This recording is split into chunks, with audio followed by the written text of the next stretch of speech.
இந்த நாளையில் இயேசு கிறிஸ்துவின் நாமத்தில் உங்களை ஆசீர்வதிக்கிறேன். அது மட்டுமல்ல, நானே வழியும் சத்தியமும் ஜீவனுமாக இருக்கிறேன் அப்படி என்று சொன்ன வசனத்தின்படி உங்களுக்கு அவர் வழியாக இருக்கிறார், சத்தியமாக இருக்கிறார், ஜீவனுமாக இருக்கிறார். உங்கள் கூடவே எப்பொழுது இருந்து உங்களை பாதுகாக்கிறார். ஆமேன் ஆமேன். வாங்க இன்னைக்கு வேத கேள்விக்குள்ள போகும். ஒரு 5 கேள்வி விறுவிறுன்னு கேட்க, நீங்களும் டக்கு டக்குன்னு பதில் சொல்லிட்டு பரிசு எல்லாம் கரெக்டாக எல்லாரும் போடுங்க. நன்றி. வாங்க போவோம். இந்திய அடையாள அட்டை ஒன்று, என் பெயர் அது என்ன என்று கண்டுபிடிச்சு போடுங்க. ஒரு அட்டை சொன்னால் போதுமா? இந்திய அடையாள அட்டை ஒன்று, என் பெயர் உள்ளது, அது என்ன? அது மட்டும் இல்லை, ஒரு வகை உளவு கருவி, அது பெயர் என்ன, அது என்ன, அதன் பெயர் என்ன என்று கண்டுபிடிச்சு போடுங்க. பரிசு வரும் முன்னே தம்பி வருவான் பின்னே, யார் என்று கண்டுபிடிச்சு போடுங்க.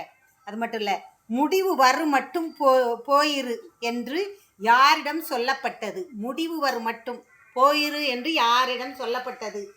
அதுக்கு மட்டும் இல்லை, இன்னொரு கேள்வி, இவன் ஓடினான் முன்னாடி, அவனை துரத்தி சென்றான் பின்னாடி, இவனோ ஓடுவதில் ரொம்ப கில்லாடி, அவன் யார் என்று கண்டுபிடிச்சு போடுங்க. இன்றைக்கி 5 கேள்வி லேஸ் கேள்வி தான். டக்கு டக்குன்னு நீங்கள் இப்போ சொல்லிடுவீங்க, அவ்வளோ வெறும் போடையும். அது மட்டும் இல்லை, ஒரு கோரஸ் பாடுறேன்.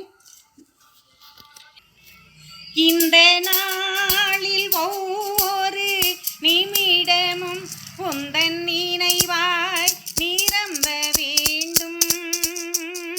இந்த நாளில் ஒவ்வொரு நிமிடமும் உந்தன் நினைவால் நிரம்ப வேண்டும். என் வாயின் வார்த்தை எல்லாம் பிறர் காயம் ஆற்ற வேண்டும். என் வாயின் வார்த்தை எல்லாம் பிறர் காயம் ஆற்ற வேண்டும். இது என்ன பாடல்னு தலைப்பை கண்டுபிடிச்சு போடுங்க. டக்குன்னு நான் கேட்ட கேள்விக்கெல்லாம் பதில் போடுங்க. யார் ஃபஸ்ட்டு கண்டுபிடிச்சு போடுறீங்கன்னு பார்க்கணும். நன்றி, தேங்க்யூ.